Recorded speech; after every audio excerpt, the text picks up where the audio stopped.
Okay.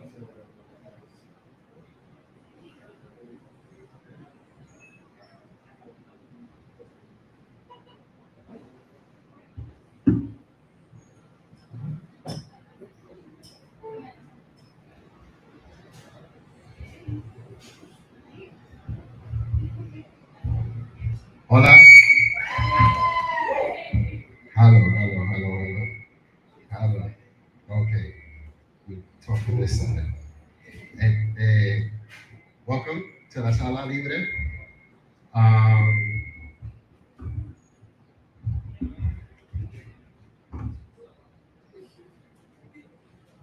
Let me see. Maybe the other mic.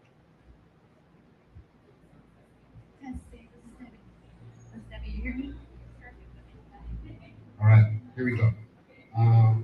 Welcome to la Sala Libre. If you don't, this is your first time here, we just opened, so that's reasonable. Pero this is a project with Casa Saffra, the friend Puerto Rico, my project, Diaspo Rico. We decided to, take over the space and provide the living room for everybody that's visiting, for this some conflict that's happening on the floor. Que la gente viene. So then we just wanted to create a space where people could come, kick it, and actually like educate themselves and become more aware of like what's happening locally, pero también like what's happening with the diaspora movement of people that's been in the United States coming back to Puerto Rico and vice versa. And that's what the project Diaspo Rico is about. So welcome. This is the first Sala Chat that we're having as part of the La Sala Libre. And we have a great panel of diasporicans that repatriated back to Puerto Rico, all kind of different timelines. So it's going to be interesting to have that conversation. Right now, yeah, welcome and thank you for coming. Introduce Debbie Perez, Boriken Podcast. If you don't follow them or watch, please do. It's a great podcast that also takes on a lot of these conversations. You look at that pasando aquí en Puerto Rico. Yasmin Hernandez, artist from Mocha, right? Born Mocha? No? Lived in Mocha. Yeah.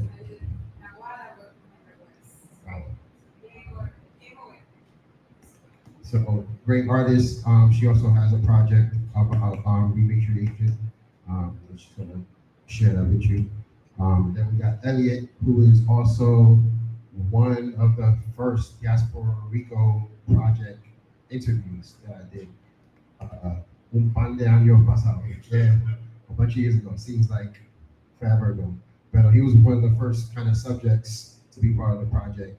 And documenting when he first came back to Puerto Rico. So, yeah, aquí estamos. Welcome. I'm honored to be part of this panel, first of all. And I was telling Elliott, I was like, I can't believe I was asked to be here. I'm just happy to be a part of this. And we were just sharing that we hope that we have more of these with more people. But obviously, like, these are three experiences, but we hope that there will be others and more nuanced experiences shared with everyone. But I'm going to let each person speak. Hold on to the mic. So just want to say a few things. Igual, I'm happy to be doing this here in in Área Metro. I know the community in El Oeste that has been coming, it's like creating support networks for each other where we are. It's not like in New York where people migrate to New York and tend to create enclaves, at least in the past, back in the day.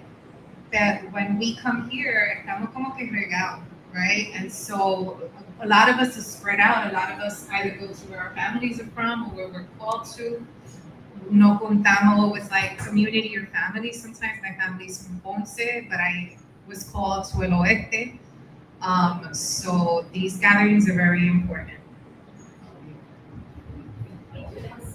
No, as I'm listening to people talking, and the people in my head are responding to what's being said. So, where we're called to, I was called to Santurce because I had no choice because I can't go to Boricuas where my family's from, just into the middle of the island. But I realized something yesterday, and there's a lot of firsts happening. I was telling Debbie, the title of the conversation we had today is a question I posed when I first got here, and I didn't know that until I'm looking at everything. I text Mikey yesterday, and give me materials so I can make my post on Instagram. And I read the title. I finally looked at what was going on when I signed up for it, and I said, oh, okay, this is what we're doing. So I'm excited is not the word. I'm nervous for how we have to answer this question now because of all the storytelling that we're going to do. Hopefully we'll understand why I'm dealing with this the way I am. Primero que nada, I came up with some questions in typical podcasting interview style. La primera, obviously for me, is just like, how do you feel right now in this long journey, where you are today, being here in front of a group of people talking about, the journey back. If there's a word or a phrase, and I'll start saying, like, for me, I think right now I feel determined, very emotional, because there's just a lot of things that came up for me as I was thinking about, like, what do I share? And so just looking back at the reason I'm here is a very heavy feeling, but also full of hope because I see so many people who are trying to make Puerto better and to create these spaces that feel safe and that honor, those people that have come before. So I'll just pass it on. I'm in a really weird state in my journey because I realized que ahora estoy al revés. I used to live in New York, longing to be here and to connect here. And now that I'm here, I realize how damn far I feel from New York. And the New York that I left, I know is not the same New York that I could go back to. I haven't been to New York in 6 years for various reasons. And what has also happened is that my closest family that was in New York has left as well. So now I find myself entering, and also my children, I get to see it through the eyes of my children. So I grew up in Brooklyn wanting to connect to Puerto Rico, and now my children are growing up here, like, yo, when you're taking us to New York. And so it becomes like a reversal of roles and holding all those sides, right? Like, this is home, and we long to be here because it's home, but Brooklyn never stops being my home either, right? I'm gonna be a Debbie Downer. and I don't like to ask people their age, but I'm gonna just say that I graduated high school in 2008 in the Bronx. So the New York that I watched, you watched it, I guess your children were a little bit younger at that point. Or maybe you were not a parent in 2008. So I was 17 in 2008, graduating into a recession, New York falling apart, but still doing really well under Bloomberg. But then also arts being taken out of schools, culture not having any place to stand within the education system, the education system being dismantled all at the same time, and then trying to navigate all of this. And while becoming an adult and maturing in New York City, watching it slowly die. So now people ask me, do you want to go back to the not with the Black Giuliani that's in office right now or whoever. New York is undesirable at this point. It has been becoming undesirable for a long time. I just didn't think I would ever leave New York City. But a word to describe what's going on or how I feel right now, that I'm doing this. Me 8 years ago in 2017 when I became radicalized after Maria and everything that was going on, that version of me would be very proud of this point. Ooh, right now I'm scared as shit. Both proud and very afraid of the pieces that are in front of me.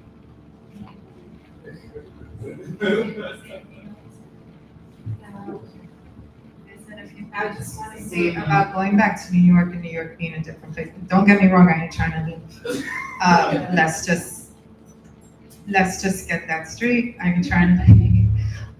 But even the New York of this year, right? Like, so this was the year that I was supposed to take my kids back to visit. Case in point, my kids have never been back to visit.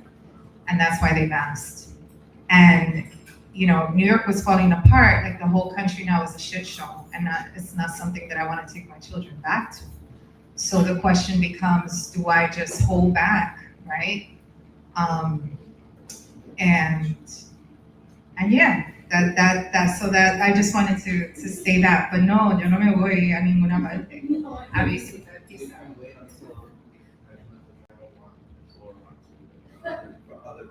Much as I don't want Zoran to read for just one reason. Other than that, we can see what happens after November. And if New York is cool after November, then yeah.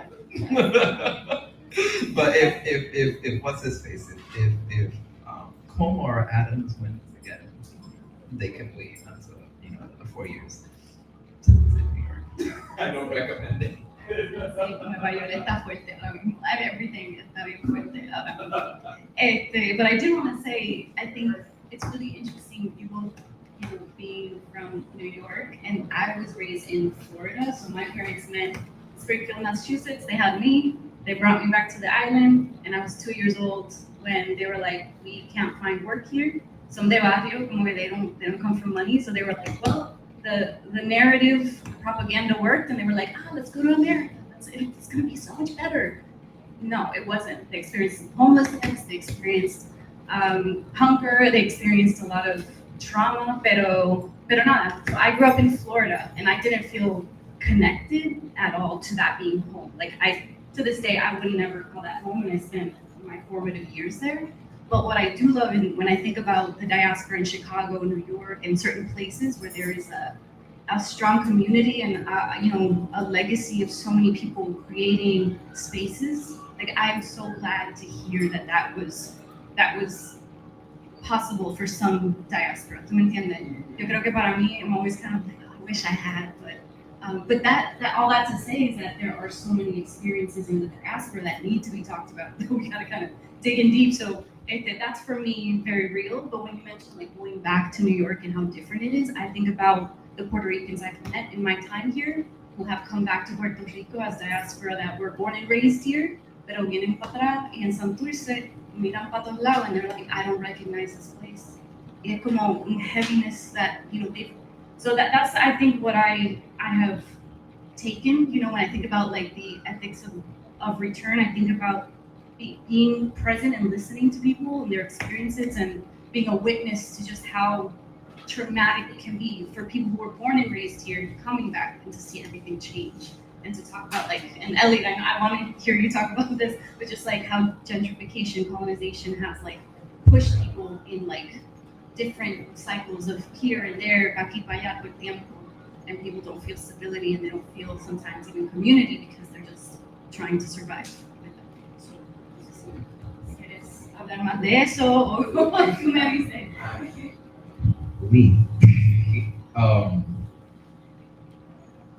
I guess gentrification pushed me out of New York, but it was, I don't know if this is a thing now it's becoming a thing because of how expensive Puerto Rico is becoming, but now it's becoming what I experienced in New York, where it's becoming too expensive and logistically impossible to move out of your parents' house because there's nothing. the jobs won't pay you enough. And if you do find a job that pays you enough, the landlord is asking for 5 times the rent.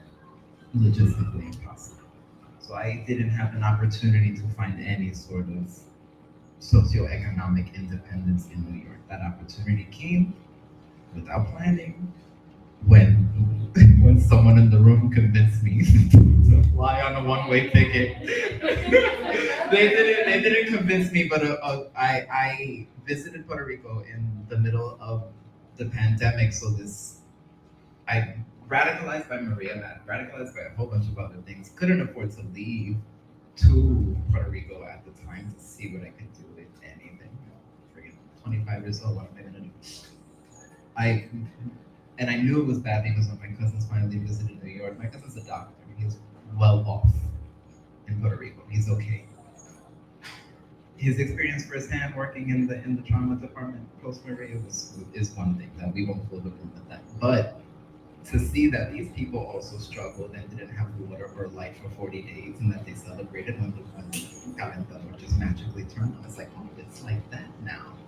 And it reminded me of when I visited Santo Domingo, because I'm half Dominican, as a young man in like 2000 or 1999, and it was a lot of that happening.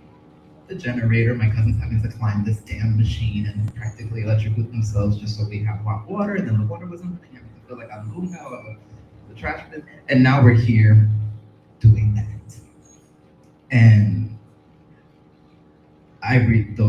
considering those same traumas, I came down here on a clean slate, not knowing what to expect, just playing the game the way it is, trying to connect the dots, because I realized that the same things that pushed me out of New York, which is not necessarily anything new that started since the 60s. We're not going to have a history lesson on this New York in the 1960s. We can go do that later. But the same things for the last 60 years now that pushed Black and brown people out of New York made its way here.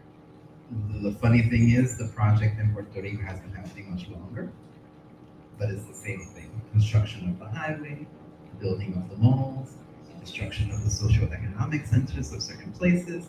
Look at what happened to Rio Piedra. And Rio Piedra sat dead for 30 years until now.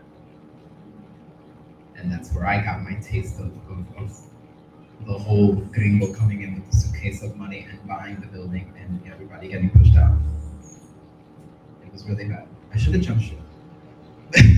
I should have jumped ship, but I didn't. Something told me to stick there and fight. And I told Debbie earlier, if I did jump ship, I would not be in this room.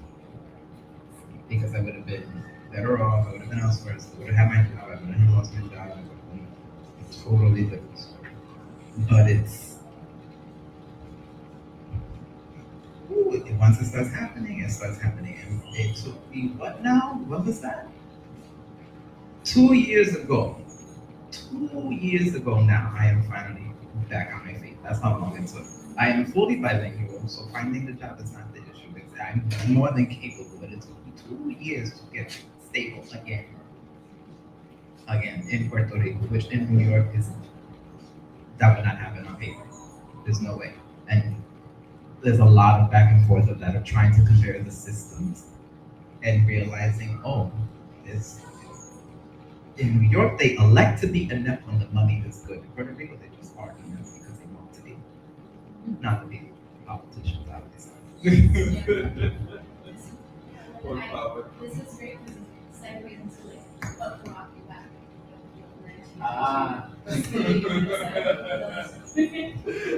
Alright, I'll start with that, but I also want to go back to something you said about not being from New York, and that there are many stories represented in this journey of returning. So what brought me back, I was being gentrified. My first experience with gentrification in Brooklyn was when I was 8, when my family was pushed out from Park Slope, where we lived in the Boricuas section of Park Slope, and we moved to East New York, Brooklyn, which is where I was raised. So my experiences with gentrification went, a long time before I left New York. I came here on a call, what I call a spiritual political call. It literally got to the point, and everybody talks about this, clap on your hand and that it hurts. Like literally when it was time to go back, like crying, moco tendido y todo, because it was time to leave Puerto Rico and go back. And so I started a project in Vieques, and I was coming back and going to Vieques, and in one of those trips, I couldn't leave. I knew that I couldn't leave, except I had done like this very quick trip where I left my 2 babies home with their dad. And I was like, if it wasn't for those 3 people, I wouldn't be going home. And then I understood that the time had come. And I used to say, oh, I'm gonna retire to Puerto Rico. And you know, en un futuro, whatever, like I'll retire. And it was like, this man was like, no, you're not, you're gonna come. And so that was in May of 2013. And in May of 2014, the 4 of us came out with one-way tickets.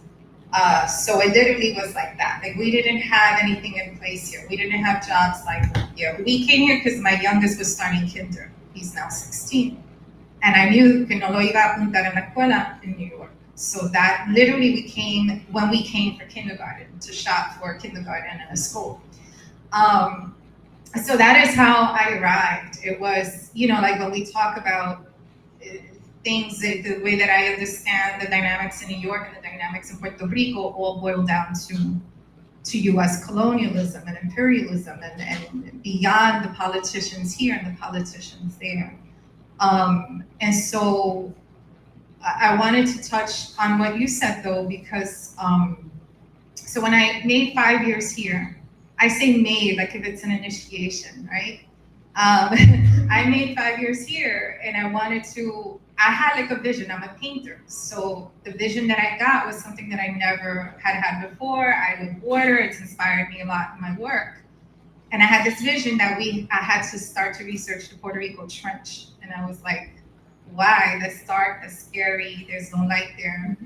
And so I started to research it. Y de ahí, a couple of months later, hubo un sismo. We had an earthquake in September of 2019. And then in December started the whole earthquake swarm. So de ahí, I got this whole idea, and to commemorate my own time here, I started this art project called Reclamation Boriken. What happened last year or the year before was anticipating my 10th year. I decided, how could I connect this with other people? So it's not just my story. It's not me documenting me and my family. And so I did this event to invite people to talk about it. But what I really wanted was people who look like me from New York. And this goes back to what you said about the diversity, people did not look like me or talk like me, because the people who came to that event were from all over the diaspora. And a couple of the stories that came up that I wasn't even ready for were people whose families were white passing and had specifically left these urban centers to pass. So these were people who, if you had seen them on the street, you may have thought they were white passing too, but that their remutation story is about having resisted what their family imposed and deciding to come back here to reclaim something that their own families took from them. So I have to say that because I agree, as a New Yorker, we get very New York centric and everything is about the diaspora and that we're from the diaspora in New York. But the diaspora looks hella different. A lot of us speak zero Spanish, or we're not even allowed to tell people that they were Puerto Rican. And so that just caught me off guard, and that's what the entire experience of being in the archipelago is about. Like, we come with that understanding of what's success, what is diaspora, what is Boricua, and a lot of that is informed by the colonizer's lens. And so it's like when you come here, and we could get into this conversation a little more deeper, it's one of the things that this archipelago demands of you is that you gotta be prepared to release what needs to be released. Like, there's some shit you might have brought in your maleta that's not meant to stay or be unpacked, right? So, I'll still gotta sit this. It's not hard, but the colonizer lens, right? Just to talk about like what brought me back briefly. So this is kind of like the part where, again, with Maria, that was was really heavy, sí. Pero sí, it's kind of like I didn't know anything about Puerto Rican history because my parents, again, left and that they were part of that group of people that were very assimilated into, even though to this day, like my mom's English is very bad, my dad barely speaks English. And so it's very interesting because it was like we were brought into this space to like fully try to assimilate into American culture, and yet I always knew something was wrong, and I always felt that something was wrong. And so when Maria happened, that was really where everything kind of just blew apart for me. I think like a lot of diaspora, I ended up meeting through trying to help afterwards. Like I didn't hear from my family for a week, and then when I heard that everyone was fine, you have that sigh of relief. But then 2 months later, my stepdad passed away from a heart attack, and I had to come back. And so it was within that space of like that month with my mom that first idea of like I need to come back came into my consciousness, right? And so I think everyone has a different story about why they come back, but for me it was like literally my stepdad passing away. And if I could choose, I'd rather he was still alive and I would be out there still trying to figure things out. But I know that his passing is what led me here. And so it's about trying to honor his memory. So when I came back, it was with the intention of I'm gonna come back because I know that I have to be here. And I felt very much like for me it was intention and purpose that brought me back. And it was like trying to be here close to my family, trying to figure out ways with the podcast to try to like I want to learn, I want to be an example in that sense of like, we can't just come back. We have to like try to understand and be a part of community and understand. And again, I'm rambling at this point, pero esa fue mi historia, como que coming back because of that reason and trying to figure it out. Pero I promised my mom, I said, I'm going to figure out a way to come back. It wasn't until years later, pero I did come back. And so here we are.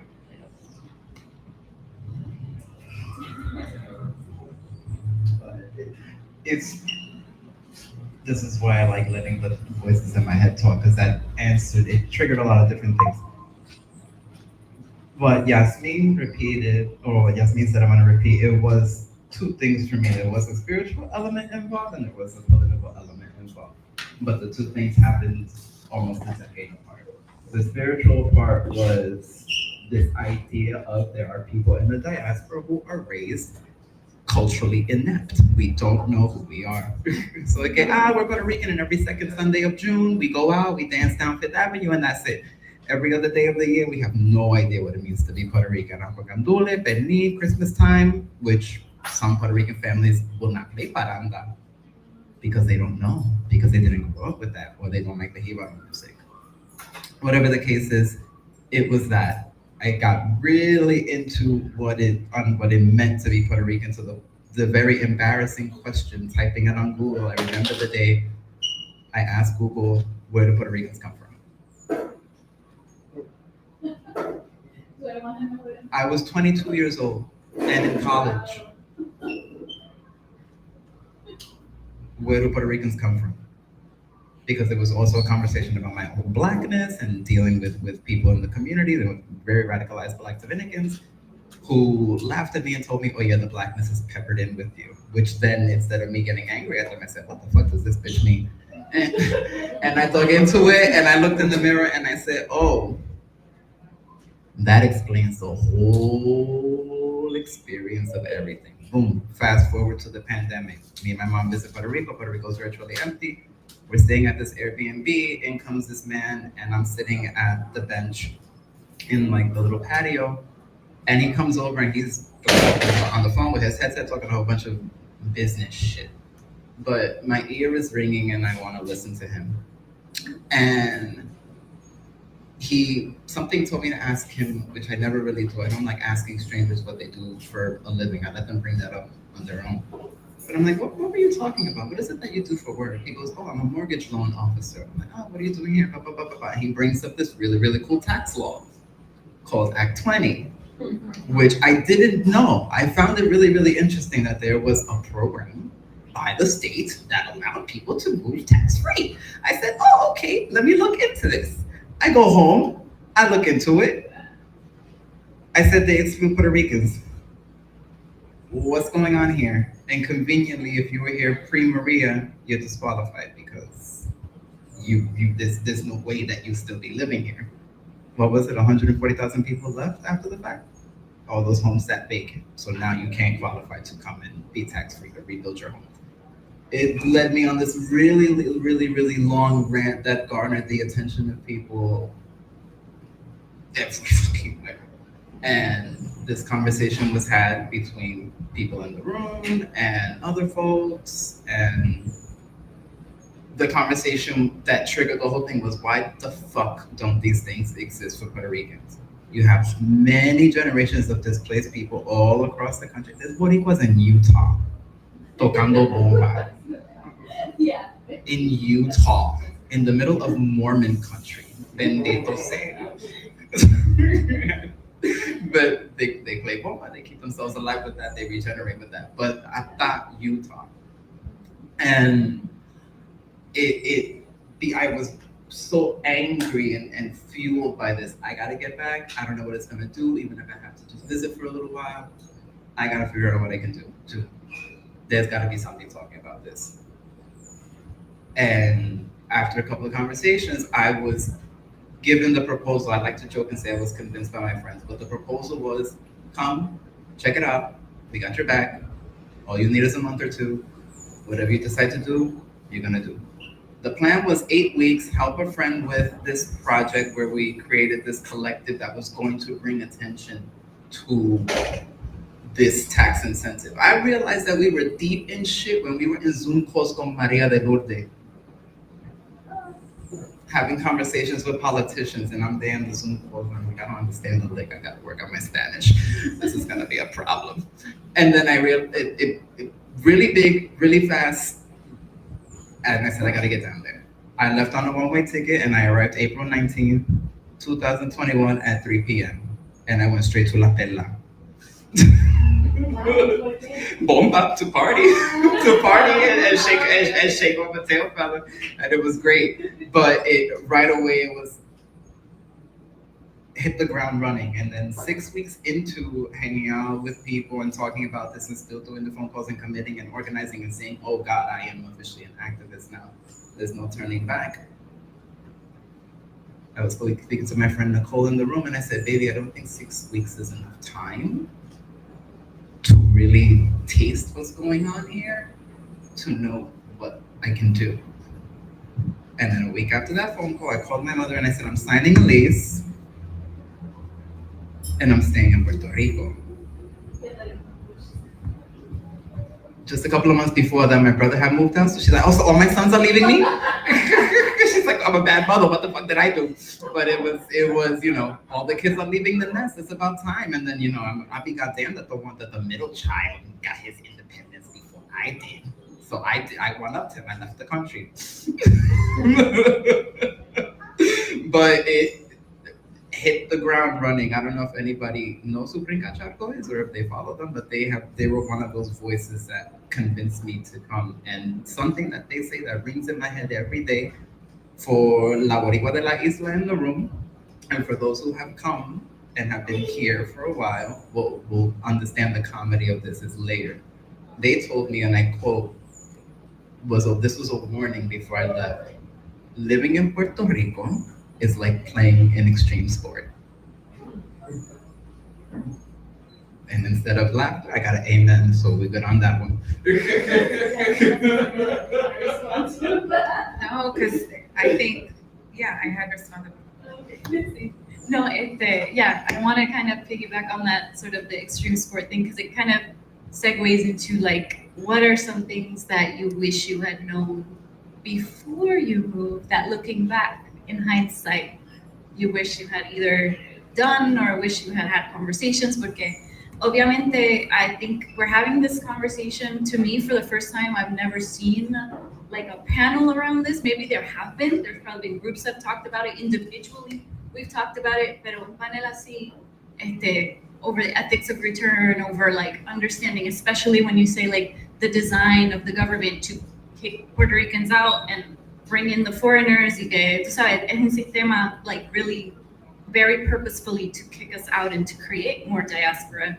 Pero sí, is there something you kind of wish you had like had access to, or because you mentioned, sorry to go on this long rant, but you mentioned all the people. There's been like a collective knowledge and the community putting all of their efforts together, their different skills, has led to me understanding certain things that I would never have understood were it not for the collective power and the group, collective. Pero nada, I'll stop there. But yeah, if you. Okay, that's a couple of questions. Yeah, let me see where to start. A couple of things. In El Oeste, I lead a group for events called Trinchera de Ideas, which are repatriation conversations that happen once a month. I don't open them widely because I understood that there were certain things that I understand that those of us who come, some of us are thrust into a survival mode. So I try to be cautious of making the spaces very intimate, right? So, o sea, yo puedo hablar de lo que se está haciendo en el oeste and the importance of projects like this, like Diaspo Rico, or what I have been developing in el oeste, because you just spoke about 140,000 people left after Maria, but no one talks about how many people came back. So that's why we need projects like this, because people have come back. I don't have a figure, and I've been even thinking of like communicating con el centro, where they have people that map this stuff, because these figures must exist. It's just what they focus on and what people pay for. Date cuenta. It's part of the media. It's part of the greater plan that we know that we leave. Like I say, Puerto Rico is like, for those of us from back in the day, right? Like the Roach Motel, you check in, but you can't check out. And that's how Puerto Rico, was an ad for this product that, would stick roaches, whatever, for those of us who are from the hood. And so the idea is to keep promoting information to create this psyche that Puerto Rico is not sustainable and livable, right? So we know these things are going on, but then we don't know of them often. And then I run into this issue where it's like, I'm doing this work, but I'm also trying to protect the hell out of it. And in protecting the hell out of it, it locks out a lot of people from finding the information that they're trying to find. But because we're still a people under siege, that's really what the essence of this conversation is that we're people under siege. And so, there's those various levels to that. So I wanted to speak to that. Concha, tú habías tirado otra pregunta that I wanted to address, but I just had to say that about where the diaspora is going. Perfect, thank you. You had mentioned Dominican Republic. So as a college student, I went to the Dominican Republic with a class and I loved it.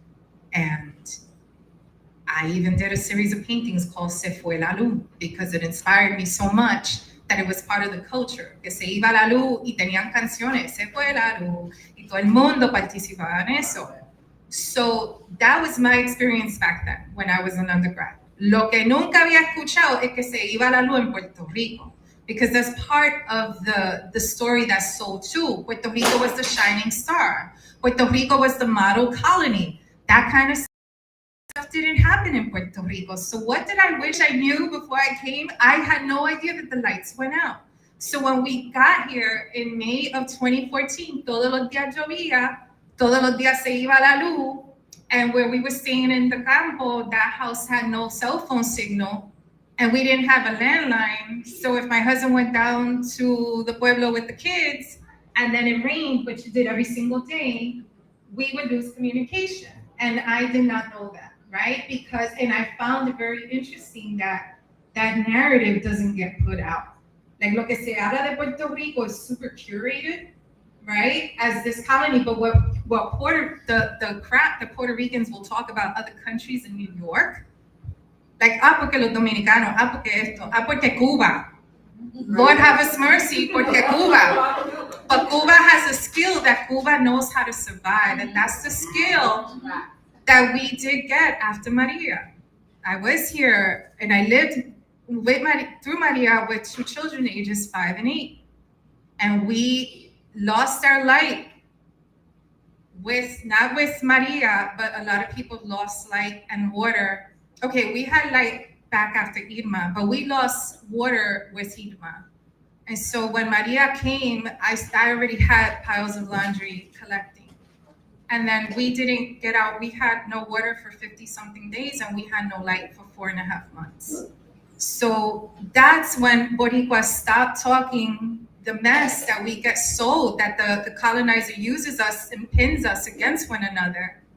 Donde nos creamos mejores que otro. And that's something that I had because I came from a background from Puerto Rican liberation, like that already knows those dynamics, right? I already came in my politicization happened within the Black liberation movement as well. And so, no viene con esa vaina, pero que this is the stuff that gets packaged and sold to us here and beyond.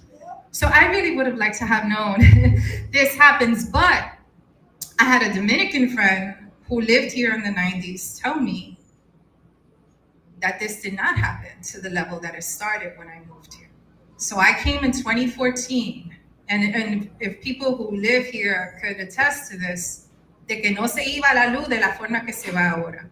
The other thing is that when I arrived in 2014, I think that that's when they announced the whole odious debt, and so si no fue ese verano, fue el próximo donde introducieron al IVU. So the IVU tax started around that time, and then that's when everything just goes to hell with we literally came when everything was going to hell. And I don't say that with a grudge. I say that because that's part of that spiritual call. And I had this elder from Hormigueros tell me, we're being called here, and a lot of us don't know why. And we get here all like disoriented. Like, what the heck are we doing here? Because es como que nos movieron y nos trajeron, and now you gotta find out. Because they can't do all the work for you. And when I say they, I mean like, we come here, there are people from before us, there's ancestors, there's whatever, your own spirit. Your spirit came here before you got here, when you were born Puerto Rican, your spirit knew that you came with a mission here. And so that's what we have to find out. So a lot of that of what we wish we knew, I wish I knew that, but I also, this place has cracked me open enough and tore down enough of my constructs de que me creía bien tough porque era de Brooklyn. Let's talk about New York in an apagón. Let's talk about New York with an inch of snow. The city stops. I had to teach in a school for months with no light. And I was like, but what you talking about? Pero ¿y si se cae una cucaracha en la comida en el comedor? And they were like, es que lo hemos hecho antes. Right? And then I had to learn a whole new level of gangster that us from outside would never give credit.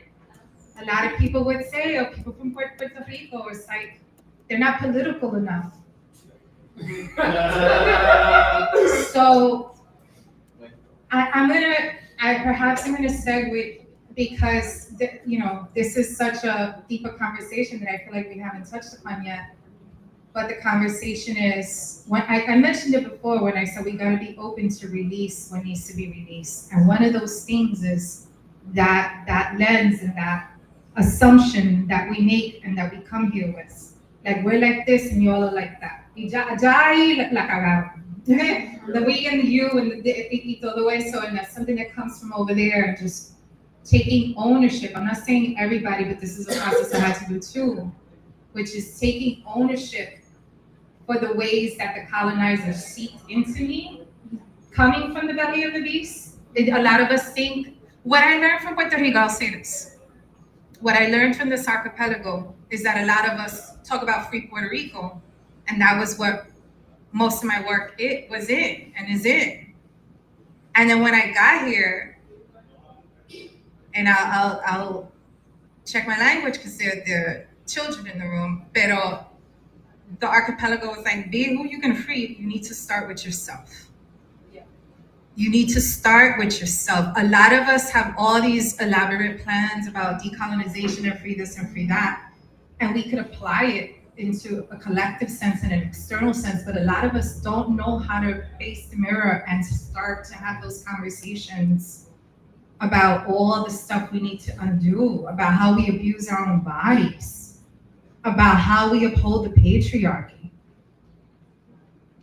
about how we have these really bugged constructions of masculinity and femininity in our heads, and then we can't let go of that, and we could say that we're allies for those of us who are straight, but it's like when you really unpack the way we live, there's all these toxicities that have crept in. When we say that we're not succeeding here because we come here with a US model as to what financial success means here, but it doesn't apply here.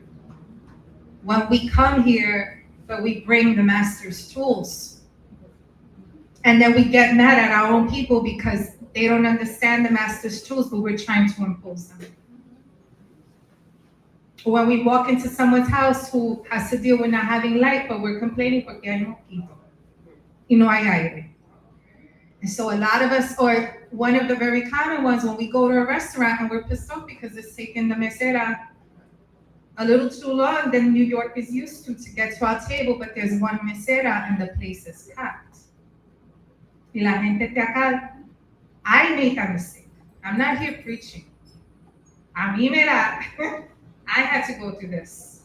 And I did that once in an ice cream shop. Ay, Dios mío, pero están cogiendo mucho tiempo. And the brother I was with was like, sí, bendito, pero hay un solo muchacho allá atrás y mira esta fila. And I had to be like, ooh. And that's sometimes what decolonization looks like. Decolonization could be as simple as like, you're gonna wait for that ice cream cone and you ain't gonna say crap about it. And you're gonna try to recalibrate to patience and love for your people. I'm over here counting the points because I got a whole bunch. I work in hospitality, so I had to, and that's why I love when like African Americans visit the hotel, because then I could speak to them straight up and tell them the Southern hospitality. And then when you get closer to the equator, it's already scientifically proven that we work slower as a people because we follow the sun. So you're gonna get that ice cream when you get that ice cream. We're gonna work at our pace. It is proven. The closer you get to the equator, the more sunlight there is, you're just gonna move slower because the sun tells you what time it is. What did I wish I knew before I got here? I'm thankful that social media exists because it allowed me to connect with a lot of people in the short time, the 7 and 8 months before, from visiting Puerto Rico in August 2020 to April, the amount of information that I was able to receive about the way things Puerto Rico work from all different walks of life in Puerto Rico. Some straight men from Carolina, queer people from the diaspora, families, individuals, just different things. Having a really, really good idea of what to expect. The fact that in New York, I would be considered femme in the queer world, but here I'm super masked. That was the first thing to try and wrap my head around. It's like, okay, we'll see what happens. And our friend told us, you know it when you see it. Thing that's practiced in this theory. You get it when you get it. All of that, down to what to expect during election season when people can become really violent when it comes down to party loyalty. The perception of the homosexual community and the social response to queer people across different regions in Puerto Rico. I was given an education about that. Social services, what to expect when you go to El Sesco, when you go to El Departamento de Vivienda, when you deal with all these things, the HUD, Plan Ocho. I had a really good, such a good orientation and reception as to what to expect that it triggered me into like, okay, why don't we have already a programming set up for people who want to come? That is like a workbook, like here, if you're a family of 4, here's your process, blah, blah, blah, blah, blah. You should already have this worked out for the hundreds of thousands of people that are making their way here. But you got to do it for yourself first before you figure out how to do it for other people. So all of the hours I spent after learning about Puerto Rico through memes, with the comedy is the best teacher. To answer the question, what could have prepared me for Puerto Rico? Nothing. Money. Money. Money. What they should say is, you want to come? $10,000. You need $10,000 if you want to live comfortable. That's paying the 1 bedroom, and hopefully your landlord's not planning on selling, because then there goes the money. Money. Lots and lots of money. Lots and lots of money, because you can be well educated, you can have the degree, you can have the resume that's impressive, and they'll still play in your face when it comes to wages. It'll be a whole bunch of things. Nothing will prepare you. Come prepared, community will prepare you. That's one thing I've learned. Having a network of people, even if it's just someone through the internet to keep you sane, that can walk you through things. Considering that we're all a people under siege, and so a lot of the times our network is not always available, because we're dealing with people that are going through the same shit you're going through. Your water's out, well, guess what? Me too. And I've had mine out since last week, so it'll be that. And then sometimes you're lucky, it'll be that one person, hey, tengo agua corriendo. Like, lessons that we learned both from Maria and from the pandemic, which sometimes I'm walking around the streets of Santurce and I'm like, did we not retain any of these lessons? A pet peeve, just a sidebar, people that stand right behind you on the line. I got comfortable with 6 feet. I don't know about y'all, but I got comfortable with you being all the way over there. Please, you move an inch of it. By me, please. Stay firm. That, there's another question you asked. What would have prepared you, or what did you wish you would have known? Oh, was that the only question? Is that you mentioned a few points that just got my brain shooting off. But that's pretty much it.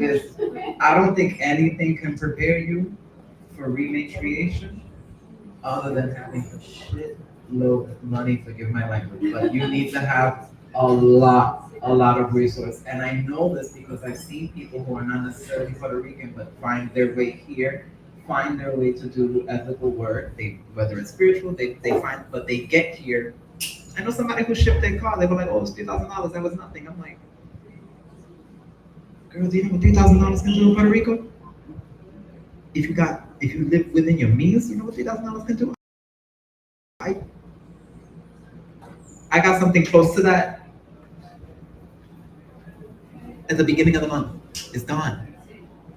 All that's gone. And that was me taking care of myself, paying my rent up to September, compra, taking care of my pets, and I only got $350 left of that figure. And that's just getting me up to zero.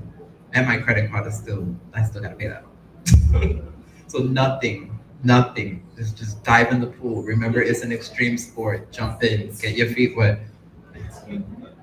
I was gonna just say that I think like the work that's being done is helping, I think, future diaspora moving back, right? Because you mentioned like there is always that narrative of people leaving, but talking about like bringing more awareness about like coming back, what that looks like, how we can do it ethically. But I think in general, like what you said about like you have to come here, you have to be here, you have to be present, open to listening, open to like learning. I think what I found the most difficult in terms of coming back, in terms of things I wish I had known, but also going back to what you said, it's like you do have to realize you just have to come here and sort of be open. But for me, it was like I didn't realize it would take so much time to find community, and that you really do have to build your community, right? I just thought, oh, okay, I'm Puerto Rican, I could come here, I could start meeting people. No es así para nada. But that comes from also like being Florida diaspora, where I just felt othered all the time. Everyone around me was so different. You know, there were some Puerto Ricans, but yo siento que I came here thinking like. I think that could just be an American. También, yeah. Entitlement I was like, oh, I'll find people. I'll be accepted in the space because I have my new passport. Exactly. See, Yeah, it is that. I don't think that's unique. See, but also, but also understanding like how to build the community and how to work with people and how to find the ethics of return. Todo eso, it was just a process. But I also think that I'm happy that I am in this space and like where I'm at now, because I think I spent a lot of time feeling very lost. I don't know if you felt that at all. Pero sí. It's just a couple of things that I want to touch upon. we think that we're Boricua, we're coming home and we're gonna que vamos a anclar. That's known. Que hay un rechazo. There's a rejection, right? That's something that's known, and most people that I know that are reluctant, it's two reasons. It's that rechazo that they know from visiting, and it's also the finances, right? That part. So yeah, it's really hard, and it does take time, and the construction of community. And we should know this from wherever we're from, which is like, it takes time to build trust. And what I have found is that communities here are very insular, depending on where you are. Like, so for example, where I live in the Noroeste, there are a lot of people that go to school from kindergarten to high school with the same people. And so they've been best friends for like, maybe before that, 20 years, they've been the closest friends, a tight network. And then you're here for 3 months and want to be accepted into that pod. And it just doesn't work like that, right? You got to earn that trust. So that's one thing. And I would like to get into that conversation too about communities of trust and care. Because I'm hearing this concept coming out a lot from the US about communities of care, which is not something I've ever heard here. And I hear a lot of like superimpositions of activists speak from the US being brought here. And it's okay for people who run in those circles and know what that is, but for them, for lack of a better term, the masses may not know what that is. And that might be different here. And so we can't also come thinking, I've encountered this with people, which is, I'm expecting care. I'm expecting care. I'm expecting community, and I'm expecting care from you all, which is very privileged and entitled. The other thing that I want to say, because there was a conversation and he just stepped away around money, is that issue about decolonizing, we have to, especially understanding that capitalism and colonial capitalism is at the root of everything that we're battling, we really, really must expand into concepts of there being alternate currencies.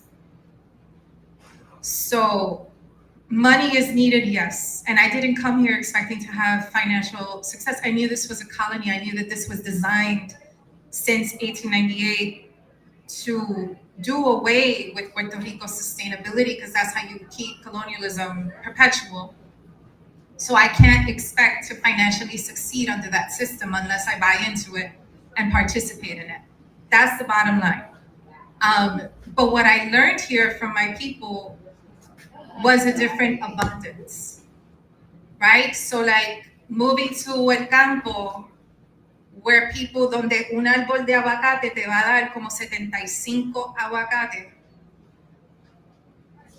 And I come from that experience of like, we don't want people to come unexpected to dinner porque hay solo 4 chuletas, right? And we can't have all these like unexpected guests. How are we going to feed them? But here, my experience was, we would get home and one vecino had left a bag filled with aguacates on one part of the portón, and the other vecino had left a bag with pana y papaya y guineo. And sometimes that is how we constructed our children's meals. Like, that's the crap you won't hear me post, or you won't ever see me post on the internet. And so sometimes people accuse us of romanticizing things, and it's not romanticizing things, it's that I have my integrity. So I can't put my family struggle on social media for public consumption, porque no es una novela. I'm not into poverty porn either.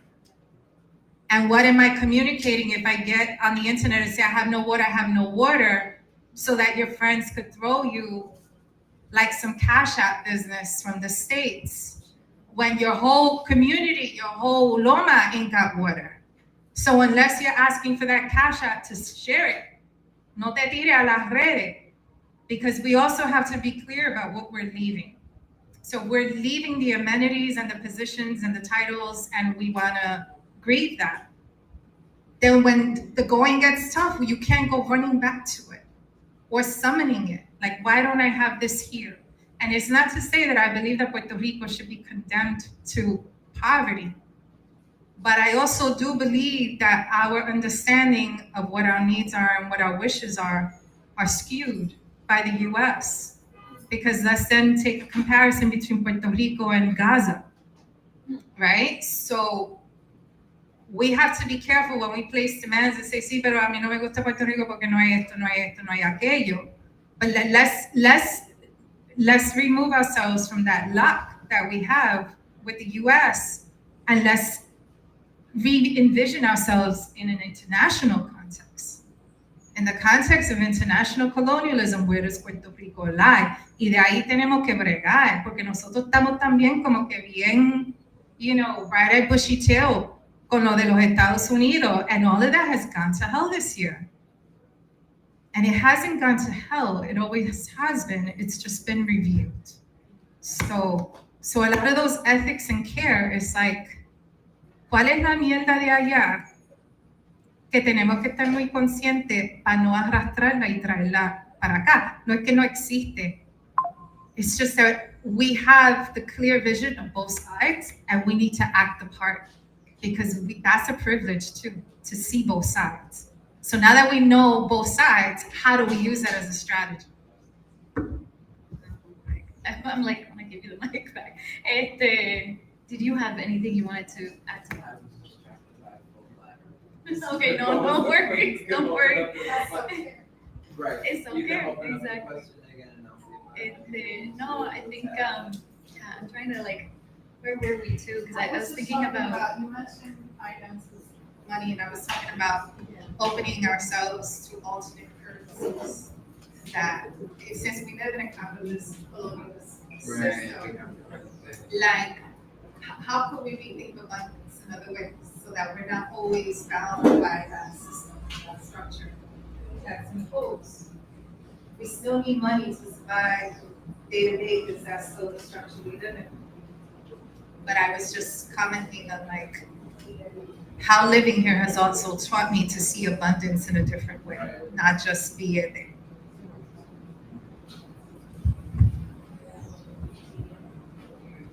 I can agree with you on that. That being here decolonized the way I think about how, not even that we can survive, but how we can just exist as a people. When it comes to the isms, what's the word? I just had it in my mind, but it slipped. I admit that I'm ignorant to a lot of the isms.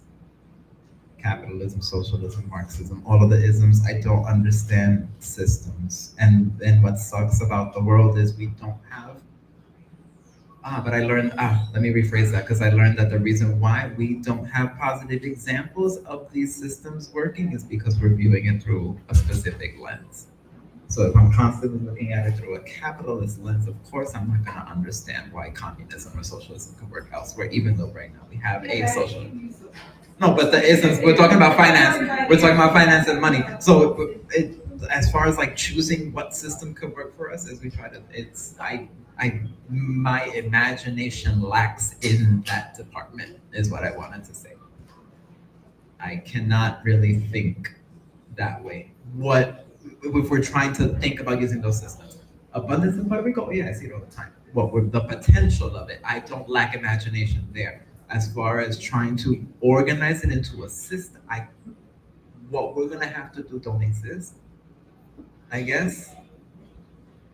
But we do need money. I hate it that we do. Can't we just stop? But it works. The dream continues to grow, and the vision is there until we get to that part, the realism of it. It's like, okay, then what the fuck do we do? I can't really think that much. It's a 3D chess game. I don't know if you've seen a 3D chess board.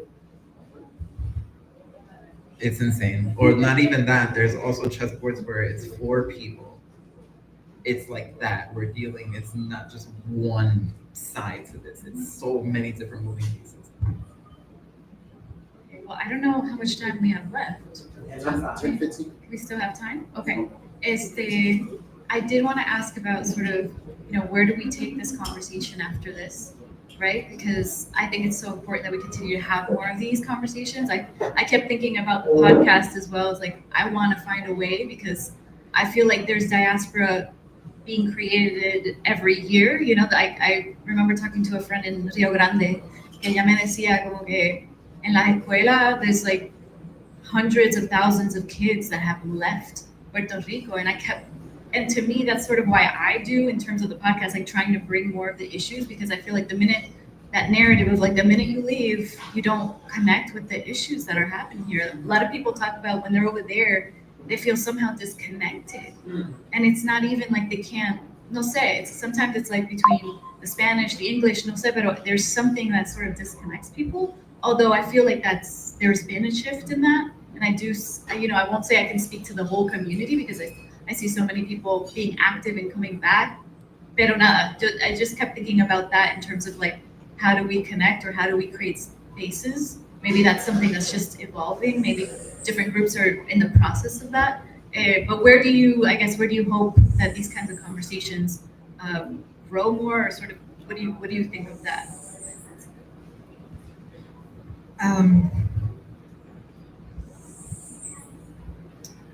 I want to say before I answer that question that another thing to consider in this conversation is the importance that it's not so black and white and one-sided, like diaspora coming here.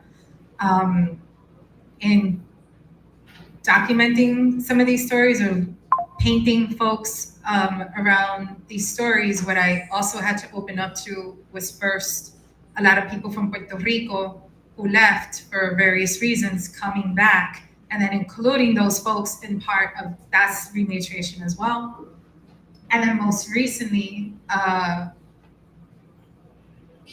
rematriation, let me just backtrack. I used to use the term repatriation in New York because, as I mentioned, I was also very much inspired by concepts of Back to Africa movement, and I'm from Brooklyn. I grew up listening to reggae and dancehall and just the proximity to like Rasta communities, and that term was used, repatriation. And it wasn't until I started this whole thing with like the trench, like going deep right into what is this trench? Does that represent? Deepest part of the Atlantic, off the coast of Puerto Rico. I know I'm going on a tangent, but it was at that moment, as a woman who birthed at home, as a woman from a lineage of birth workers, that the word rematriation came to me, because aquí se dice madria. A lot of people here, more conscious communities, use the term madria, and rematriation has madria, madri, the womb, in it. And repatriation is also the term that the US government used when they deported millions of Mexicans. So I wanted to get away, because politically, right now, all over the internet, we're now seeing people self-repatriating, right? But I want to just say what I mean in using the term rematriation, and also I have to then say that the term rematriation is really lifted by the indigenous people of Turtle Island, right? They're the ones pushing and holding that word heavy. So if you use that term, there's a certain ethic, right, from the title of this event. There's a certain care, there's a certain consciousness that then you must walk with in that process. So with that said, I came to understand that rematriation includes the stewards from here, the people who have always been here. If we need to open up and expand into what it is to be here, then we must know that the original stewards that have always been here, right? Rematriation are those babies from Vieques that haven't been allowed to be born on Vieques for decades. And so those little babies who have to hop on the lancha with their mothers at 2 days old to go back home, that's a radical state of rematriation. Rematriation, as one of the people I painted, Getsia, shares, is being from Ajuntas. And if you want to study your work, they force you off that monte. And so she lives wanting to get back to her monte. So in order for us to create communities of care and support, I could say that when we start to separate and say, I need more people from the diaspora, then it's harder and harder. But if we recognize how expansive our community is, our nation is, then we just opened ourselves up to all these experiences y ahí nos conectamos más aún.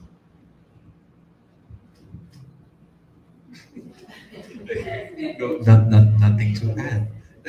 You took the words out of my mouth. Only, yes, more conversations, more often, more talk about what ethics looks like, because sometimes that's like, it's like our morals or our values, we're allowed to have them change a little bit if it's for the greater good. But in this kind of setting, where we're all seated together, where you open up your intimate space just a little bit more and widen the scope of who's coming, like those people that have interior displacement, like those people who have to move, or I knew a student that had to travel by public transport from El Monte de Bayamón just to make it to Rio Piedra, which isn't as crazy as leaving from Arautas to go to the capital, but it's, you gotta wake up earlier than would be reasonable to catch that first or second bus, if you're lucky, if it shows up on time, to have to just make a living. And then what? By that time, you're too disillusioned, you don't want to go back, which happens as well. But one thing I do want to say is, as part of like people who are raised with a cultural bankruptcy, is also not knowing the political condition of your homeland. I didn't know what Puerto Rican was. I didn't know that it was a colony. All that happened in my mid-20s. I'm 35, so this was just yesterday. Bam, bam, bam, bam, like one after the other. So it was heartbreak after heartbreak after heartbreak after heartbreak after heartbreak of this, like Sankofa. You don't know where you're going unless you know where you've been. And a lot of things needed to be answered with that whole genealogical investigation, understanding my place in society. It's like, who in the hell am I? Because the life that I want to live is very white, but for some reason it's not working. Even though I'm playing the game right, I do the school, I go to the university, I took out the loans, but what's getting in the way? And sometimes it'll just be that stain of winning the lottery, of being born in la comunidad más rica, but it messes you up in that game that's being played. So and then it trying to bring that yeah, a lot of the points that you made work. I have nothing to add. That's it. We're good. I wanted to sort of ask, obviously you guys do incredible work. Is, for people who are here, is there places, some of you probably already know where to find us, but if there's ways that we can support, is there anything we can do, like those in the audience, or what are some ways that we can, como que, I think there's obvious ways to get involved, or like groups to be involved with, or, pero siempre tengo esa pregunta, and people always ask me, like, what can we do? And I think my answer is always just like building your own community within you. Where you are is where you need to build, right? That's how I see it. But I don't know if you guys want to add something about like where people can find you. A few people in the room already know who I am and what I do, and those that know the detail know that for the first time in a while, I do not lack things. And you reminded me of something. I have running water, so I don't need to open up my Cash App. I'm good. Like I'm always the first charity case. I'm like, things are going wrong. I need help. But then people know that I may not be the one to open my wallet, but I'm the first one to open my door, open my fridge, come take things out of my house, please. Whatever you need from me, I'll do the run for you. I show up in other ways because my wallet is always tight. But one way that you could help out. 1,600 donation. Yes. Okay. $25. Oh, $25. Activa de Puerto Rico, which is mine and Nicole's brainchild. We finally have an opportunity to, if not successfully stop somebody from purchasing a building where there's 8 families living and turning into an Airbnb, at least slow them down. We're 8,900 away from goal? Or is that what's needed?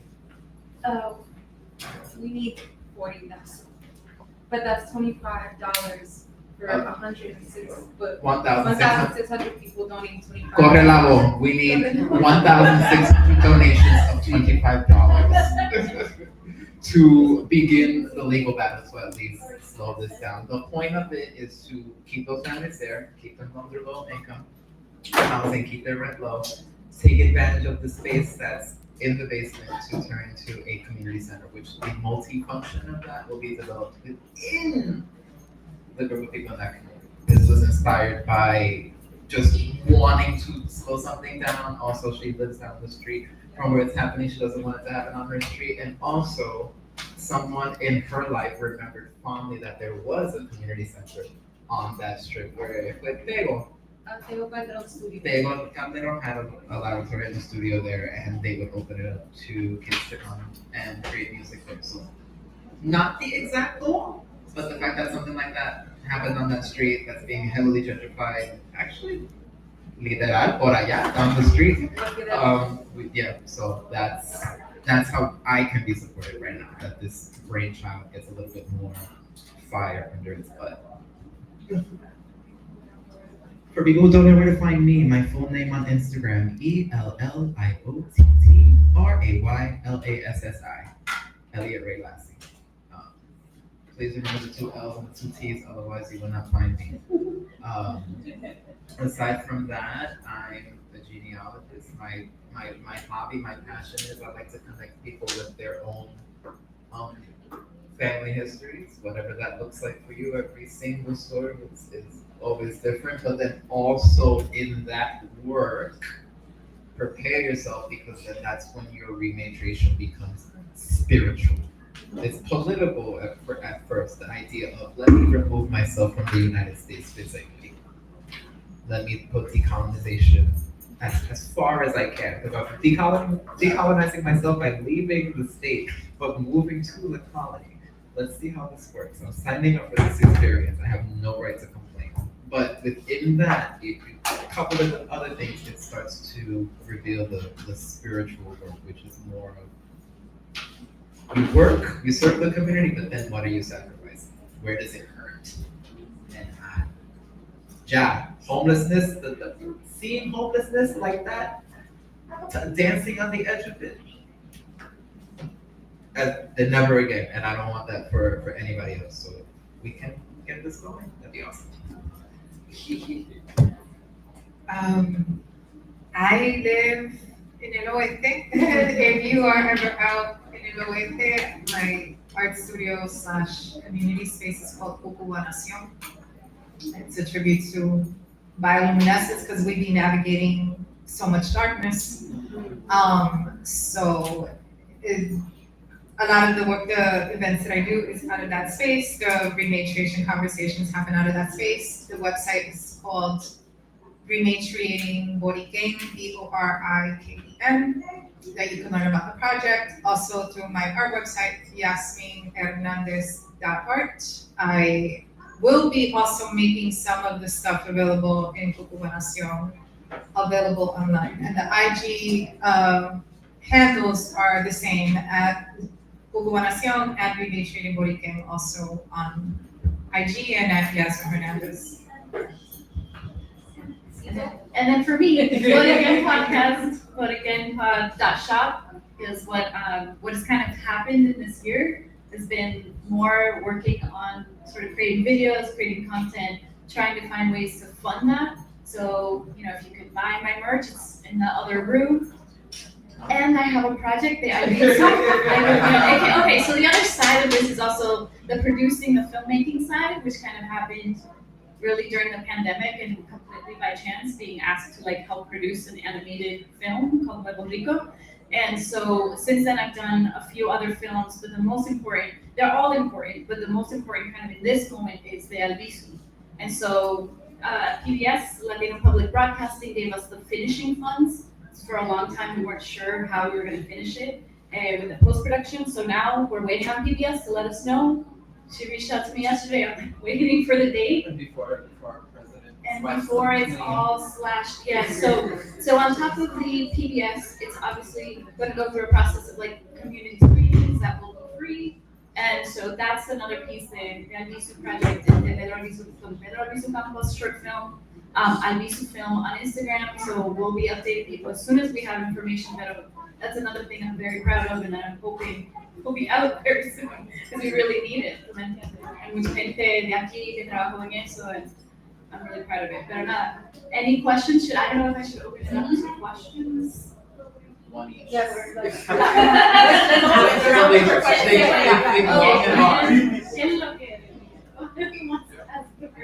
Process of elimination, rock, paper, scissors. I guess in English. Lo que dijeron de abundance really strikes into what a lot of that I've heard. I recently learned that by the way, I'm born and raised here. I lived in New York for 3 years, and I just came back 3 months ago.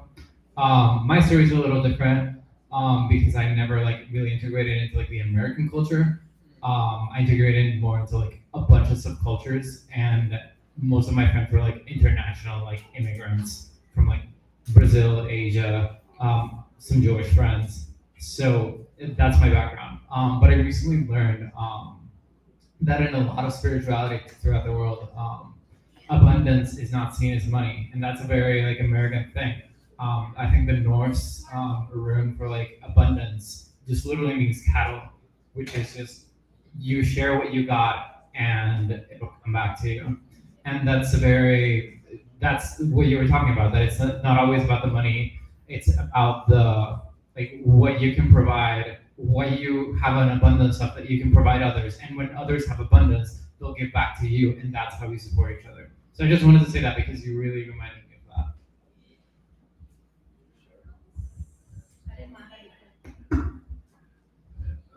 There's a couple things that were said that I want to touch upon. You said that Puerto Rico is too political, and I would argue that they're not political enough. I think the fact that everybody comes from the diaspora is important, especially where you come from, because over there is where the politics really matters. And one of the things that I've seen in the political world is that not a lot of people that look like us and sound like us in that representation field. And I think while it's great to have these conversations, we need to reach out to where we came from and find our communities over there and say, hey, let's get involved, let's get people in there, let's find people who are going to fight for these things.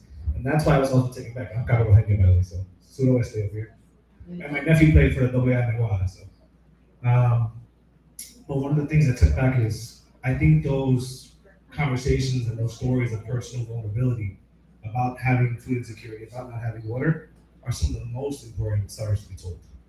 Because that raises awareness to what's really going on. As much as we love to celebrate and be happy for our culture and talk about all the great things about Puerto Rico, those are real realities that impact everybody else. So when you said you don't really share those stories, I guess, for your own personal well-being and personal sympathy, I had the actual opposite.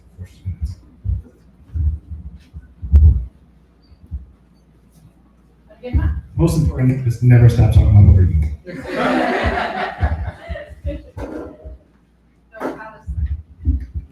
More Palestine. That's right. I really loved hearing your stories. My name is Mel. I was born here in San Juan, but because my father couldn't find work here as a doctor,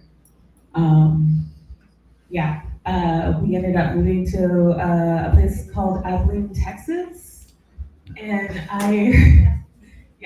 and it was definitely an experience because my family very much enforced the idea that every day is you were Puerto Rican, you're Puerto Rican. So every day I woke up being like, I am Puerto Rican, but there was a lot of erasure in that sense because I don't know much about Puerto Rican history. On top of that, my dad is half Puerto Rican, half Mexican. So there was also that level of him growing up here being of two nationalities and then him having that erasure of being Mexican as well.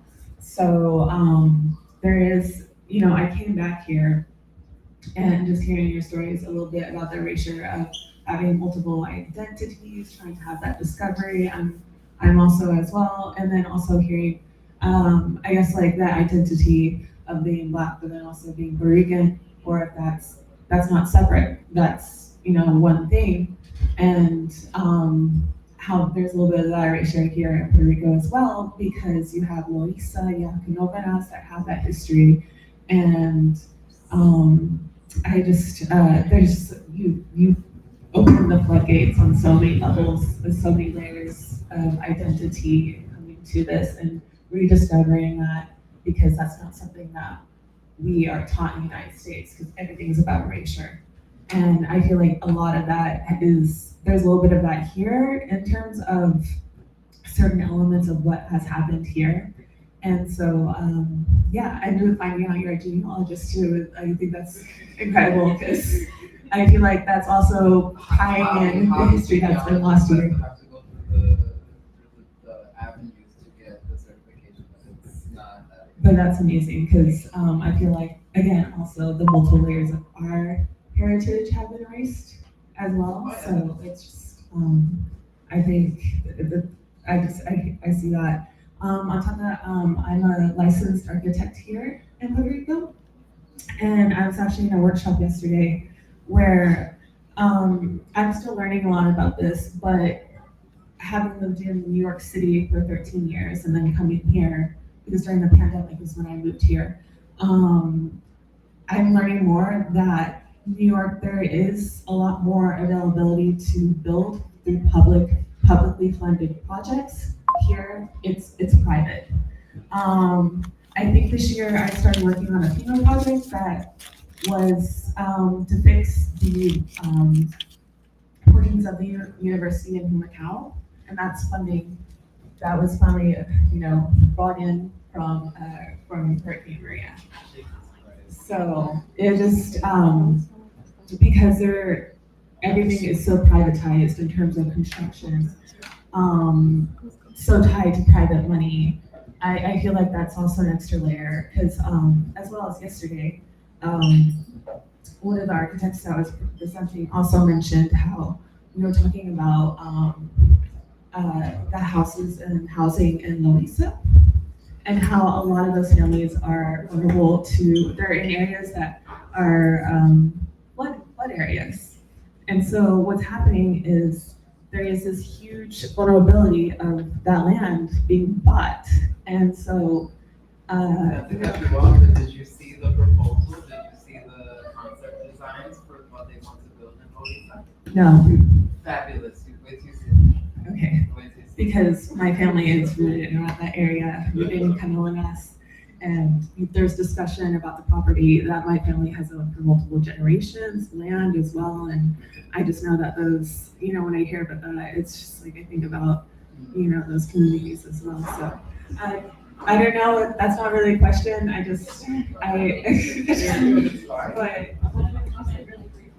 When you said that you grew up not knowing the history, but there was a lot of pride around Puerto Rican heritage and everything, it reminded me of a story. There was someone who works at Centro, Perez.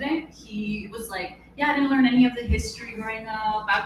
My parents were like, Puerto Ricans were the best. They would always talk about how Puerto Ricans are just amazing. And it just reminded me that he said to me, he was little, so he didn't know.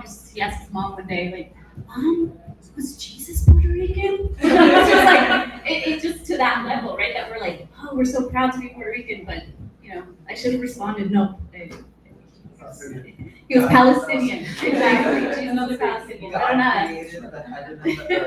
And everything that we know on the first and 6th day, he told the rest of the world, I'm going to rest of the 7th. He went back into the shed in the back of the house and made Puerto Rican. We're special. That's the mythology. We're special. Exactly. That's the mythology that we're given in New York. The world was made, the waters were separated from the land, all of the animals were named that when he were on this side of the world, and then we congealed by the power of God on this magical rock in the middle of nothing. We're special. Yeah. Accurate. He told me himself. Anyone else have any questions?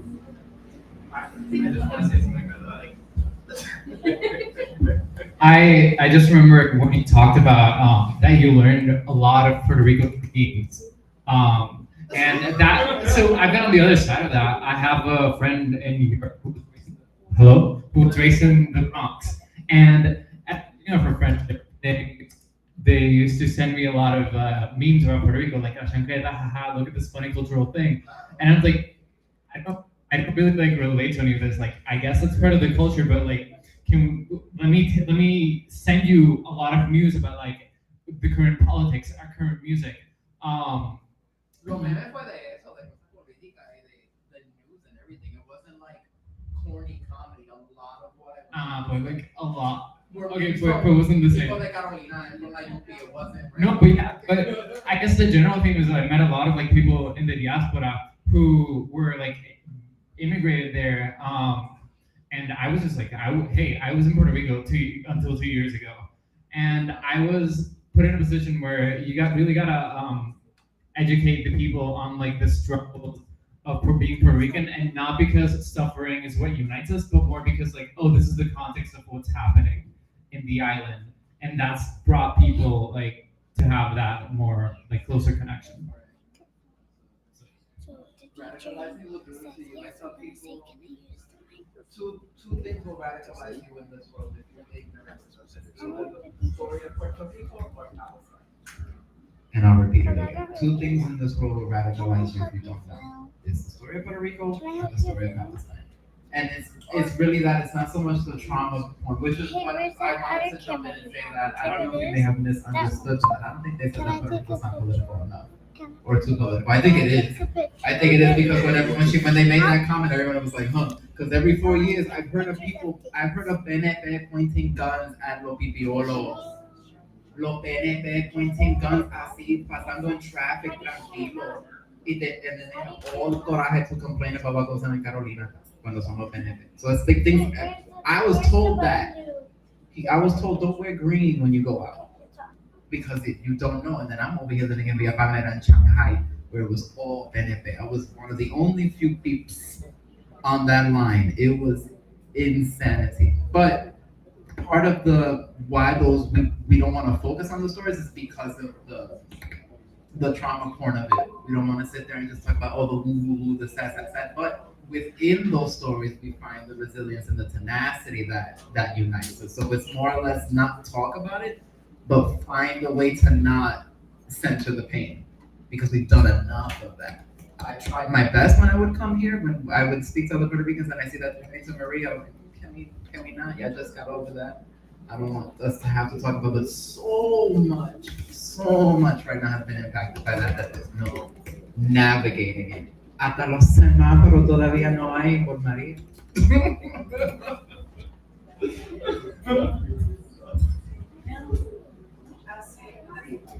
Just to represent myself, that I just want to speak for those of us Boricuas that identify as political but don't engage in electoral politics. Mm-hmm. So that's just, I because the political party issue here, as you say, algo bien, it's very fanatical. And as it is in the States too, I think, everywhere, pero que because of our political situation, then being political is not necessarily tied to just parties, right? Like it's that work could be done both within within electoral politics and outside and beyond it. And so that Puerto Rico has a history of struggle that has happened completely outside of electoral politics. So I just don't want to exclude that history and that continued legacy.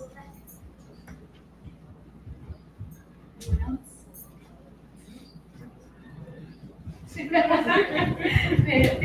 you, everybody. Appreciate it.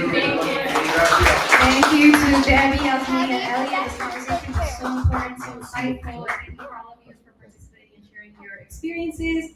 This is very much what La Sala is about, bringing diaspora and a gente local. And now, also from the diaspora, we have our beautiful DJ Carolines, who's going to be entertaining and setting the vibe for tonight. So, 1 second. I have another announcement. I gave you 2 blue tickets. These are blue, very special tickets. The idea is that we are also our courtesy that we just want to invite you to the open bar that we have in the back. So you have the right to rum punch or medalla. The choice is yours. Okay? And there is check out the installation if you haven't so far. There's also a room to leave your own story if you feel inspired. And there's also La Marqueta with merch from both Diaspo Rico and local craftsmen, artisan, whatever you want to call it. So, without further ado, Carolinas, thank you. Thank you. Hi guys, before I start, I just wanted to introduce myself. I am a Boricua, New Yorican from the Bronx. My grandfather and my grandmother were from Santurce, so it's really special to be playing here.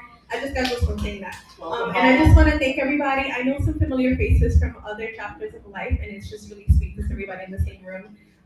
So disfrutan. I have music from all over de Nueva York. I have salsa, bomba y plena, de todo. So enjoy. Gracias.